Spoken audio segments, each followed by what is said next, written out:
Today's project is the beginning of a long requested series that we do on all the steps that I take to build a saddle, from the bare tree, ground seat, cutting all the leather, tooling the parts, final assembly. And so we'll take you through that. Not really sure how many steps, how many components this will be. It might be 7 videos. Yeah. I'm gonna try to keep it under 10 for sure. Yeah. But yeah, under 10 videos, 20 to 30 minutes long, something like that. Right. So we'll take you through the details, everything I do to get the finished product out the door. We've been figuring out how to do this for a long time, because it's about a 40 to 50 hour long process to build a saddle in real life. So we've been figuring out how to put that into video, because no one's going to sit there and watch this for 50 hours. So it's going to be a little bit of a moving target, but we're going to figure out how to keep it fast-paced enough that it's interesting to watch, and so you can really see how this happens from beginning to end. And for those of you that are watching it because you kind of want to learn more about the process, there'll be plenty of information there. And maybe in the comments somewhere you can ask questions and I can clarify on some of the details. But mostly this is just to show you guys what's involved, because it's a long process. Yep. There's a lot to it. Yep. So what else? The hat? Yeah, let's talk about that. So I've been wearing this hat for quite a few years. We started making these. It's got the Mark Oliver Saddlery logo on it. It's just a standard snapback Richardson trucker style hat. A lot of people, my friends around town, they really like them. And so we were thinking about maybe offering these things for sale. We do like a limited time thing, because we don't have time to just be cranking out hundreds of hats. But we're thinking about doing a limited time thing where we make 15 of them and put them up on the website for you guys to buy if you're interested in it. I have no idea if you guys are interested. So if you are, put in the comments if that's something that you'd be interested in getting. I understand that a saddle a lot of times is out of most people's price range, but a hat, we're gonna have to sell these for about 60 bucks to make it happen, because they're handmade in this shop. We got to stamp them, cut them out, glue them on, sew them out, and so there's a process to it. But we'd like to give you guys the option if that's something you're interested in. I think it'd make a good gift if you got a father-son that are enjoying the channel together. It'd be a good gift, especially with Father's Day coming up. So let us know if that's something you're interested in, and get the feedback and figure out what to do from there. Yeah, sounds good. Cool. All right.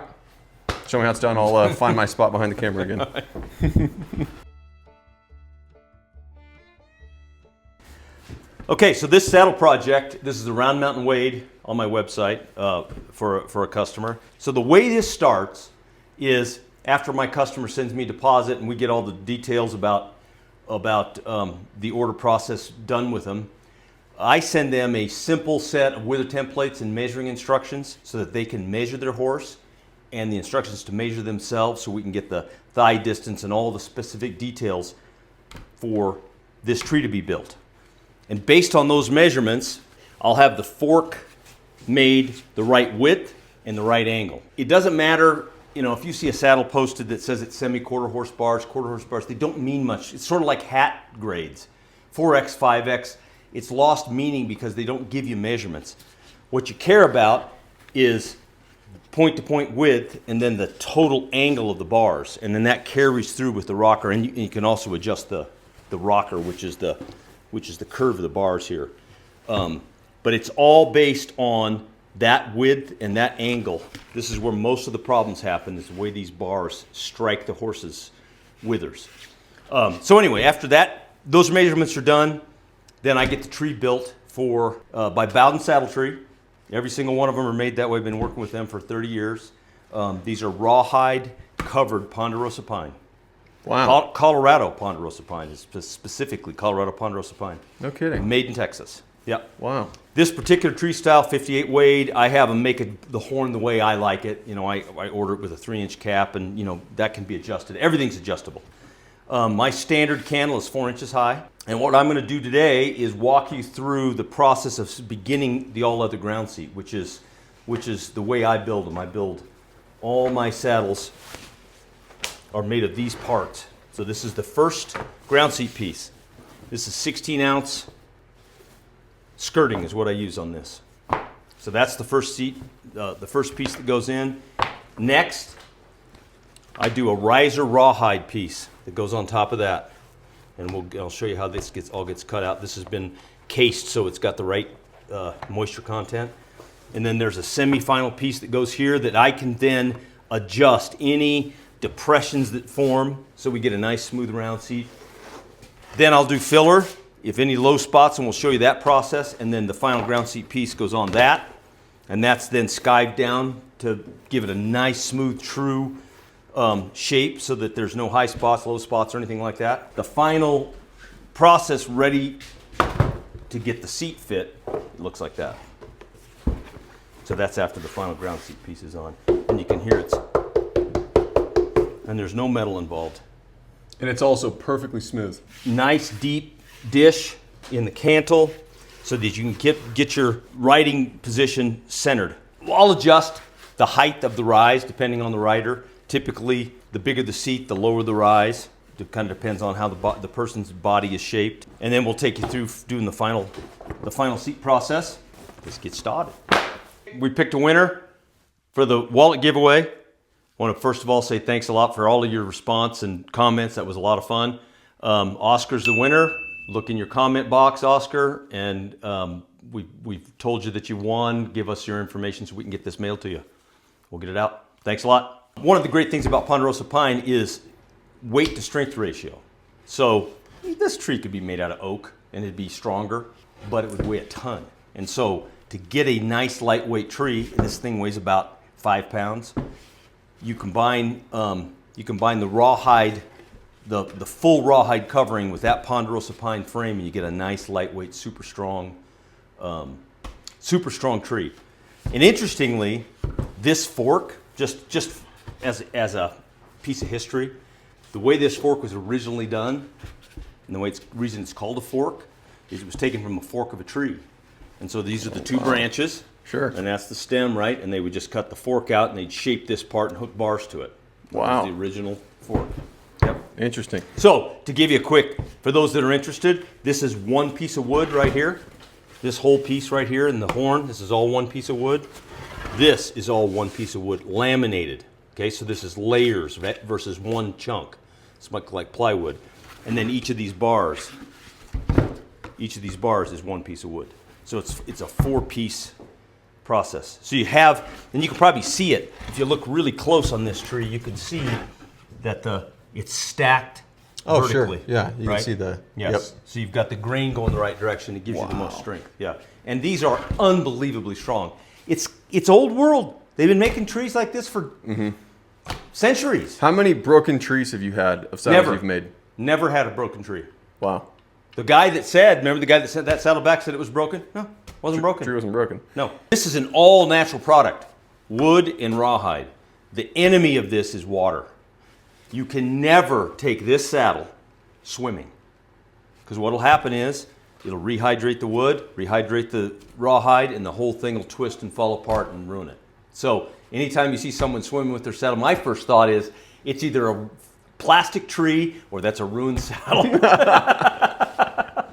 So yeah, you don't want your saddles getting soaking wet. Yeah.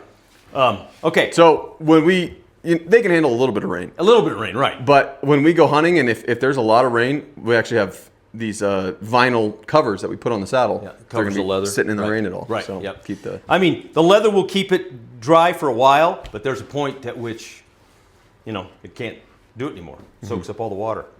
Okay, so to start with, the first step of this is the gullet cover. It's a little oval piece of leather. I'd already got this one started. This is just roughed out. Okay, and it's molded into this spot, wet, and then I let it dry. And you can see that fits in there tight. Okay, and then I tack this in. With screws. It'll be nailed in to finish with, but I tack this in with screws to stretch it so it stretches and it dries in this shape just the way I want it. Okay? And then what I'll do is take this, after this is all done drying like it is, I'll take it off. I'll mark where I want the gullet to be tooled right here. If I'm going to just do a stamp, sometimes I'll carve the whole gullet. But most of the time I'll put just a border accent that matches the rest of the saddle, and that's what we'll do on this one. And then this goes back on, and then we'll finish the ground seat. So we'll do this one first, and then we'll go to building the ground seat. This is the gullet cover that we showed you on the saddle. I pulled that off, and now I'm going to give it that accent stamp. And we'll put this back on the saddle and start building the ground seat.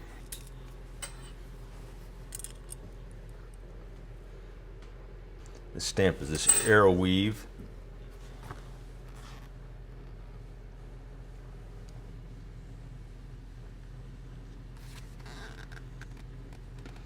And establish this border field, put it in.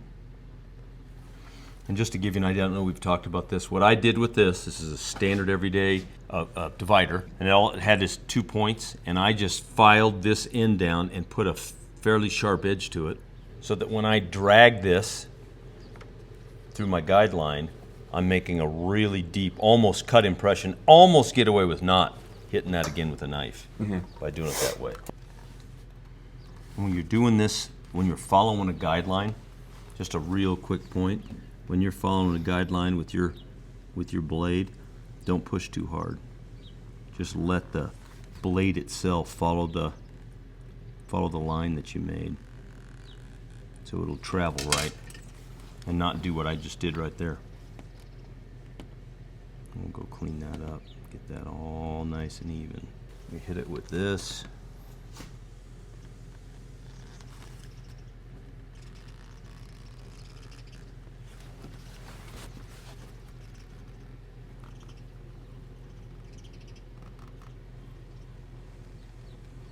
All right, so on this particular stamp, this is the dead center. So I marked the dead center, put this on the saddle, marked where the middle, right under the saddle horn is, and then on a stamp like this, instead of starting on one end and going all the way across, you want to start this on your middle mark and go both directions. And then we'll just work our way around here.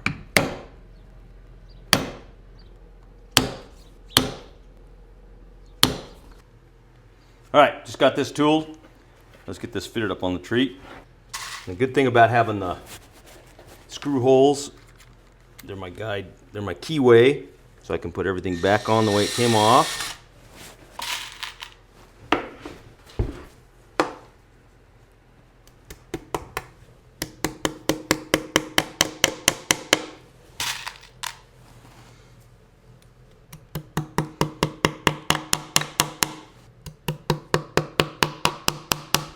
Thumbnail was not a saddle building accident. It's very rare you actually hit yourself on the finger with a hammer. That was a drill bit. Yeah, that was a drill bit. That'll bring a tear to your eye.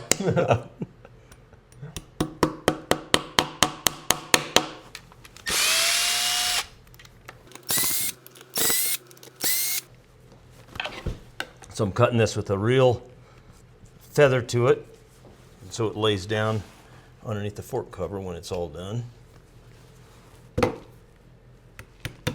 And notice when I'm doing these nails, I start them like this and then I draw the leather up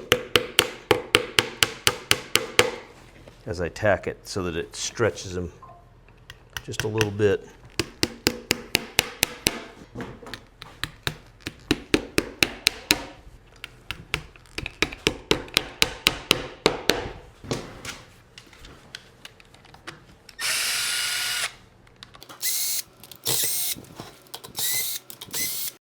Now we're going to do the ground seat pieces, and you can see why getting this gullet in first, because the ground seat pieces now go on top of that so that you wouldn't have access to it. All right, so let's start with this first piece. And what I like to do is give myself a center mark on the cantelback. Not camelback. Cantelback. Cantelback. So find Not the widest, nickelback. Not nickelback. Find the widest point. 13. Get a pretty good idea, pretty good estimation of where dead center is. Same front, got it here on the horn, so you can keep it symmetrical. And then we're going to do the same thing with the ground seat. So this first piece, and then just find a spot here that's easy to divide. So there, 3.5. Okay, so I'm going to run over to the sink and get this wet. Not soaked. In this case, it's not going to be soaked. It's just getting damp. Just wait till the even color, and that's enough. So the first step here,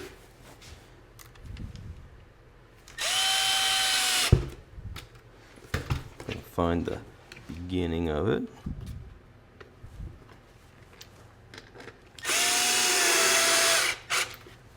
And so all this time, I'm looking at that line, keeping that centered. This is going to come right off here in a minute. I'll show you. This is just keeping it centered on both sides.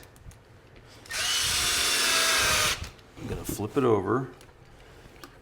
And this is the recess for the stirrup leather. Okay, this is the bar, and then there's a hollow here for the stirrup leather to lay, and then it tapers back into the bar. So your mark is right at the beginning of that hollow. And then I draw a quick line here for reference. And then we're going to pull this off and cut the final shape. It's not exactly centered, is it? No, it's not. So I've got to check that. I've got to see what's going on there. And that's fine. See, now's when you find out. Okay. Got it. We're going to cut the relief. This is the stirrup relief. Let me show you what I'm talking about here. And then this is a 2.5 inch stirrup leather, so I'm going to go 3 inches for this hole.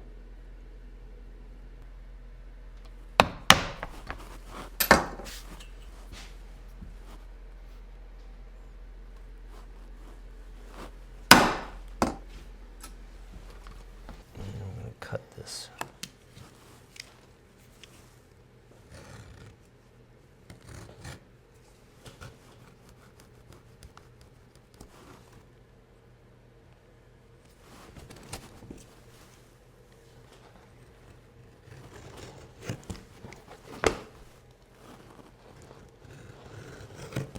So then after I get this back to the tree like this, I just want to match this contour a little bit, and then I'll take my knife and I'm just going to cut this.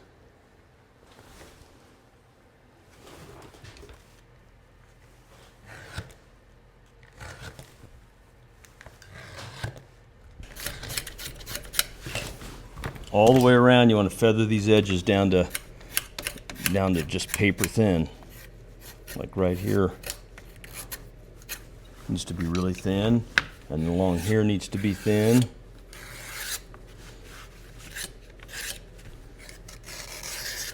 This takes a while, so just keep after it. Keep working on it. Wear your arm out.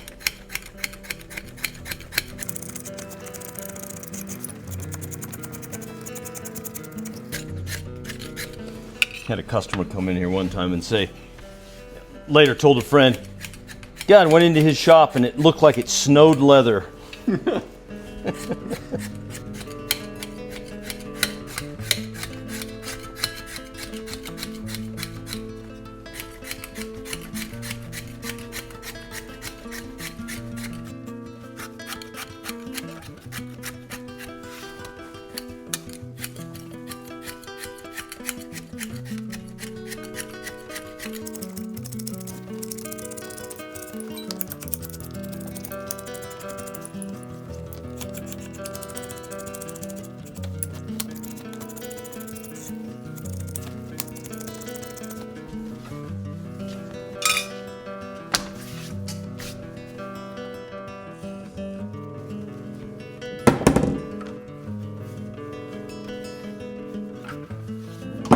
Dang, is it raining again?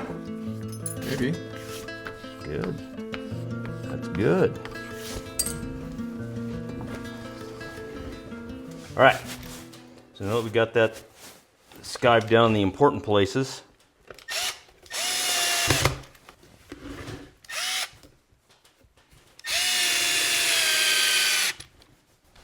you get your ground seat pretty well centered, and now we're stretching our.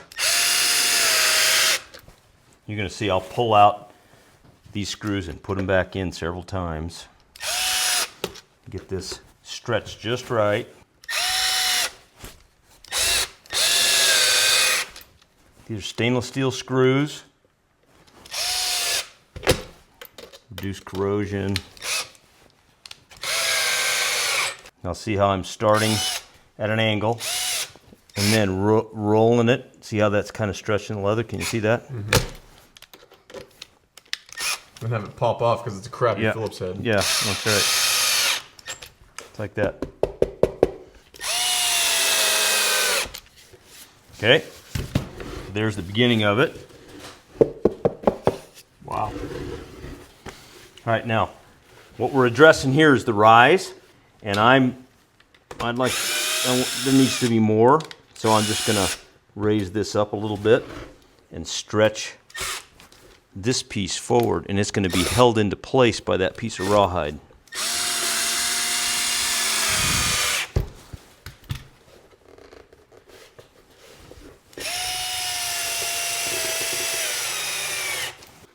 But I'll just gonna kind of come in here and cut at an angle.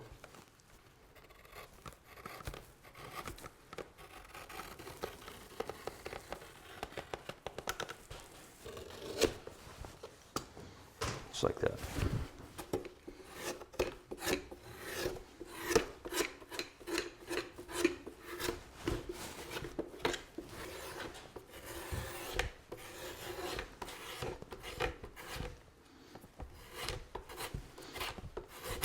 And this is not the way all saddle makers do it. This is the way I do it. There's a lot of guys that don't do it this way. And you've tried every... I've tried every way. And I have found that this makes the most conforming ground seat, most comfortable seats. The other nice thing is there is a little bit of flex in a saddle tree, and an all leather ground seat allows that to happen. A little bit of flex. I've been riding my saddle for how long? 10 years? 10 years. And it's just more comfortable every time I get in it. I'll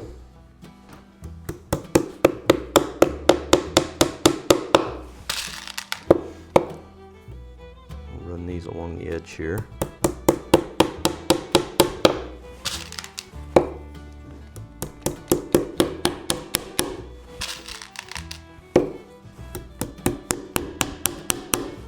This whole time I'm putting in screws and stuff, I'm planning for a handhold that's about that big. So that'll all be cut out. So it's not necessary to put screws in there or nails or anything. Except when I do that piece of rawhide, it gets a screw right there that I then will take out. Things are getting bent. This thing about copper nails, man.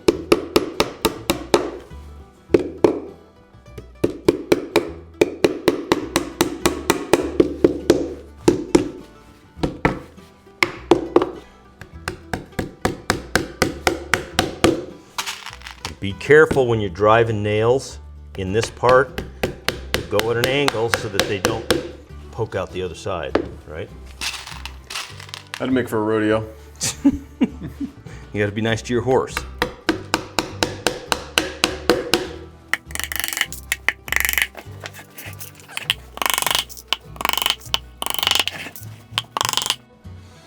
Okay, this is our rawhide piece.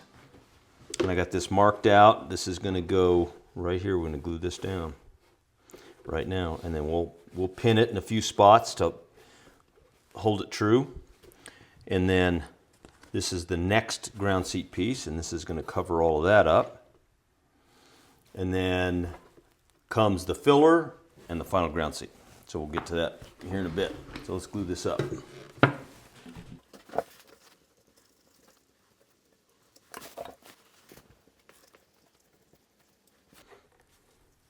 So you want to make sure you get this really well glued, because what you're after here in this ground seat is lamination, right? You get the strength from lamination. So you want the rawhide laminated to the leather, and then the leather laminated to the rawhide. So you got layers.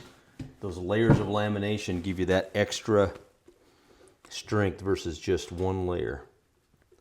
And that's why we're putting on several layers here. All right, we'll let that dry up, and then I'll show you me tacking it down. All right, so this is the kind of rawhide I use. This is a double shoulder. It's about it's about 5 ounces, 3 to 5, depending on where you're cutting it from. But just to give you an idea of the pliability after you've soaked it. All right, so this is soaked. This is what we're putting on the, and this is before you soak it. And then it'll dry back to this on the saddle, so you'll get this. All right, yeah, listen to the difference.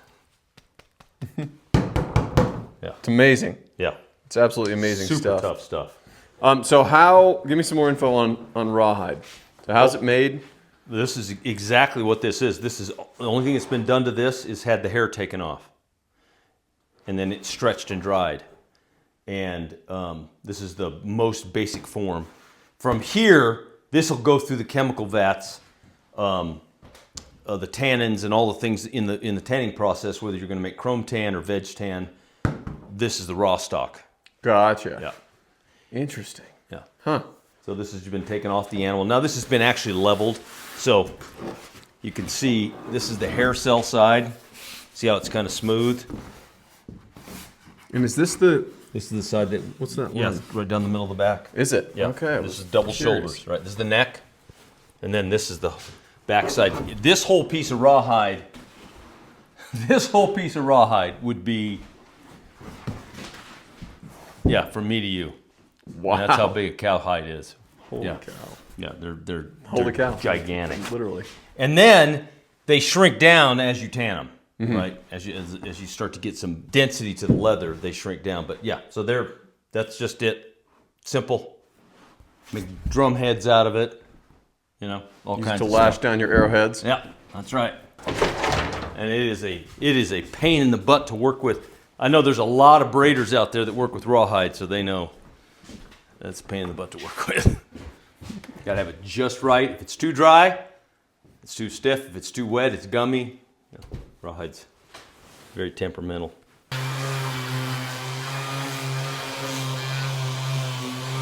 Let's glue this piece of rawhide on here. Let me get this centered.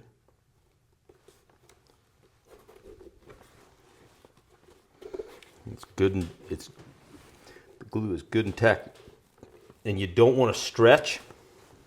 You just want to lay it down so that it stays kind of where you put it and then just dries really firm. All right, so that's the key to keeping the arch, the curve in the arch, which is the other thing is you want an arch, you know, it's a very strong shape, an arch. So if you can keep that shape intact with some extra layers, and when this dries, it's going to be rock hard.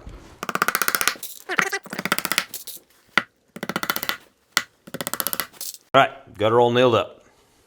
Now we're going to laminate this piece on there. This will glue down as well. All right, so you can see I've marked out here kind of a rough idea of where these holes are. So I don't want to run glue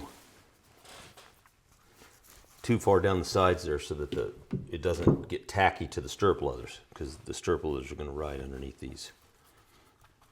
This is a process that took me about, I never did anything but all leather ground seats. And this went through about 10 different iterations of the best process to get the seat, the shape right, the strength right, all that kind of stuff. And this is what I settled on a long time. Makes a really nice ground seat. This is kind of your trade secret. Yeah, maybe, yeah. I Yeah. don't think anybody's doing these ground seats like this. But maybe they will now. Yeah, they will now, yeah. I do my half seats this way. A lot of glue. A lot of glue. A lot of nails. A lot of screws. A lot of screws. A lot of skiving. A lot of scraps. A lot of shaping. A lot of cutting. A lot of sweeping. A lot of cussing. No. We'll let that dry up, and then we'll put that down. Okay, glue set.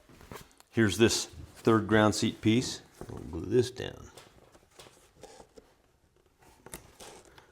Find my guide. I probably should use marker on that. So you want to start pressure in the middle, and then just let it drift.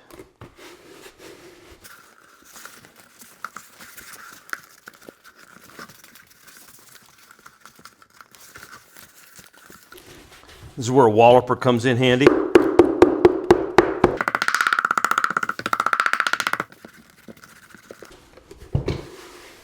So what we've done there is we've created a pocket for the stirrup leather to ride under. You can see underneath here, stirrup leather go right up like that through those slots and ride, and then it doesn't ride on your leg. Everything else lays on top of that.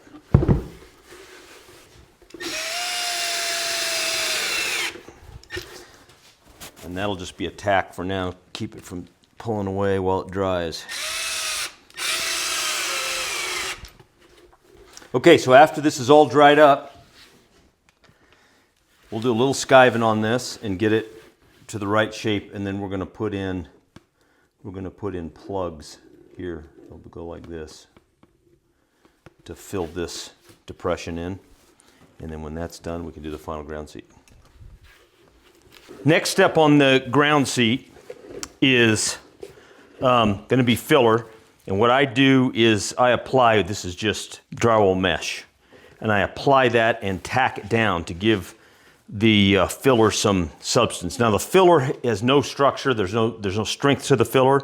All it does is fill in any imperfections before the final ground seat piece goes on, and I'll show you how I'm doing that and grinding the seat down to get the rough shape, and then we'll put the final ground seat piece on, get it ready for stretching the seat.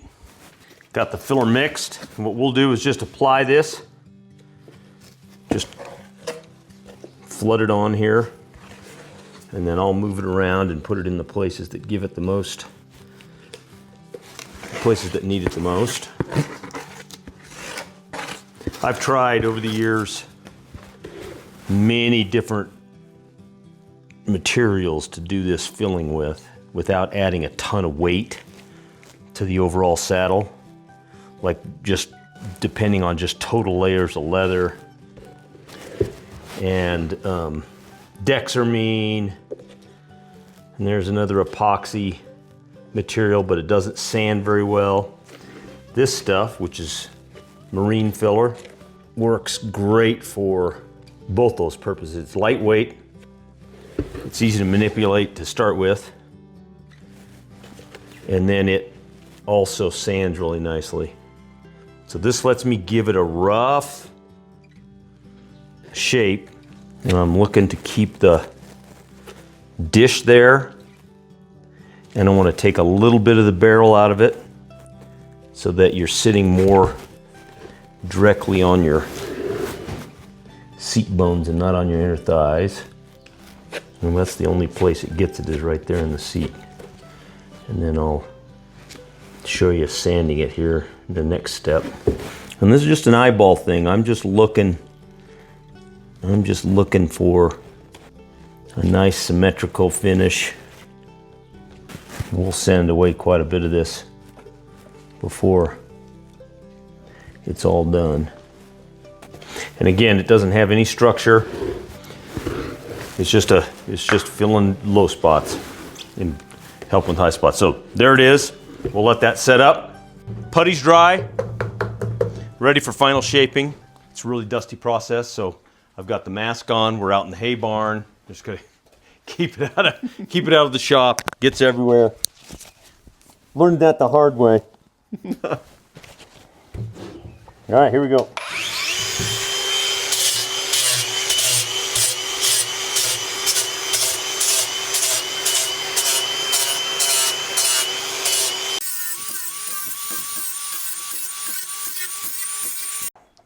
Like I said, it's a dusty project. Okay, so that's the medium shaping. That's the filler shaping. You can see where I took most of it off. You can't quite see. It's very smooth. Yeah, very It smooth. doesn't look smooth. Different colors and stuff in there, but it's very smooth. Yeah, and so we'll glue this on. Okay, so you can kind of see where I'm going with this. We'll glue this on here last, and then this will go one last time to shaping the seat so that there are no high spots or no low spots. It's perfectly smooth, and I'll do that with the skiver, and that'll be coming up here in a second after we glue this down. So then I want to put in these are my leather stays, just to keep everything the right shape so that the stirrup leathers have no problem moving underneath the jockeys. Now, one thing I want to point out is you have to be very careful with the grinding and not compromise the rawhide. So all I did is touch the rawhide, so there's you're not cutting through it. Because if you cut through the rawhide, then it's going to want to pull away from the tree, right? So you need to keep the stitching and the rawhide intact to avoid that. So then, okay, so we're ready to glue this. I'm going to go do an initial skive here right on the cantle back. There's dust all over me, but your mom was worried about whether or not my collar was crooked.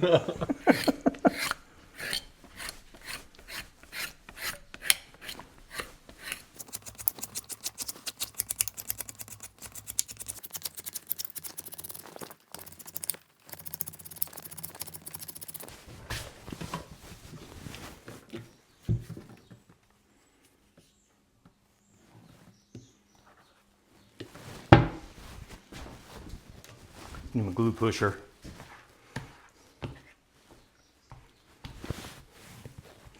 You suppose it's getting to be time I make a new one of these? I don't know. It seems like it's perfect now. Yes.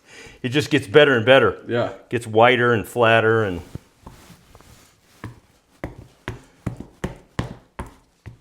people are kind of grossed out by it when they come to the shop and see it.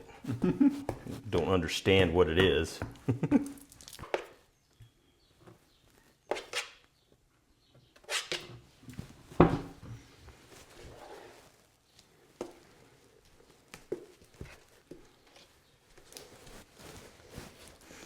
Get it in every nook and cranny so that this final ground seat is firmly down. You don't want to have any air bubbles or gaps or anything. So you can count on this part being done right. In the end, it doesn't matter how pretty a saddle is if it's not comfortable. All right, so we'll let that dry up. And then we'll throw that final seat on there.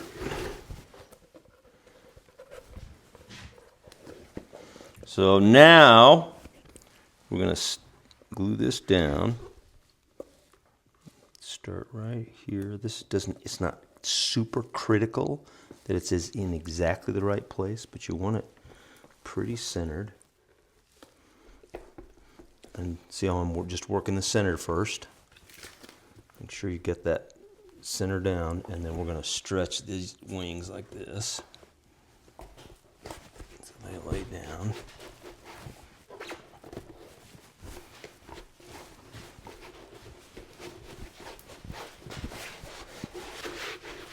Okay. So now what we'll do is we will do the final skive on it. Let it dry, and that'll be the ground seat completed. The way I do it, there's a lot of ways to do it, but this is how I do it. And then our next step will be stretching the final seat piece, and we'll start that in the next video. So doing this, you just lightly drag this, right, so it finds the high spots. You're not forcing the knife to do anything. Like a planer. Like a planer, yep. And just let it ride the...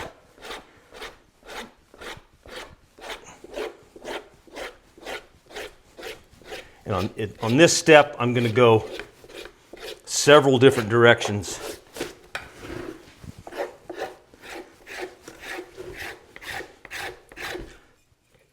So you avoid having any one area that's lower than the other.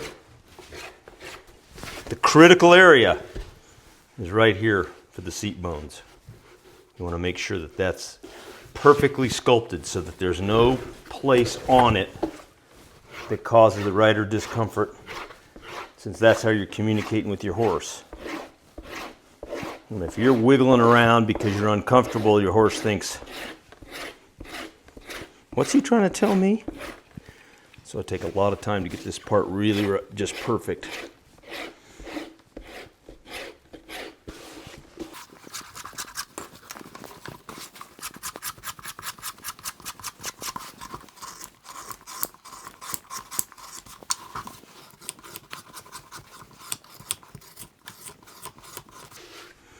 And so what you're chasing here is really smooth transitions between one part of the saddle and the other. So this is where the fork cover is going to sit. So we want that area to be a smooth transition. And then the same thing on this side. You want this to be a smooth transition here.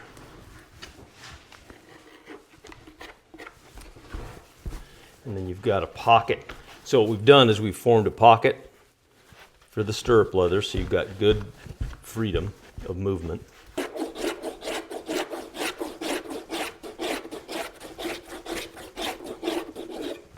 I use this a lot like the old-fashioned spoke shave.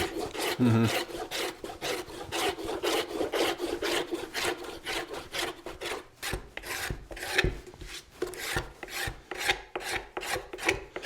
And I've tried hitting this with a grinder, this leather, and although you can grind leather, it always ends up getting low spots in it. That's why it's so much better to do it with a blade.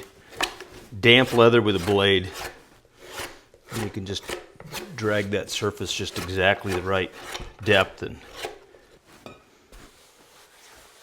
nothing like the gauge of a running your hand over it to tell you whether something's smooth. So you guys can see that right at the start of it. And I like to put one right here, and the reason is as that leather dries, that's one of the spots where it wants to lift really bad. So we'll just avoid that problem.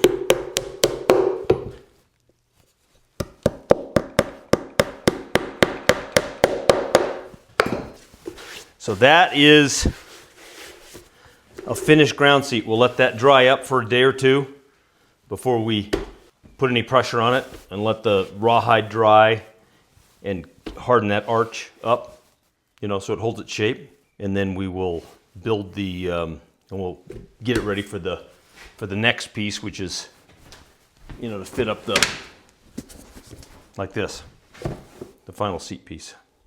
Okay, that's it. That's the ground seat, the way I do it anyway. Thanks for staying to the end, and I want to say we really appreciate you guys subscribing and all your great comments. They're a lot of fun to read. We're having a blast with this. So be sure and subscribe if you haven't, and so that you get a notification of the next part 2.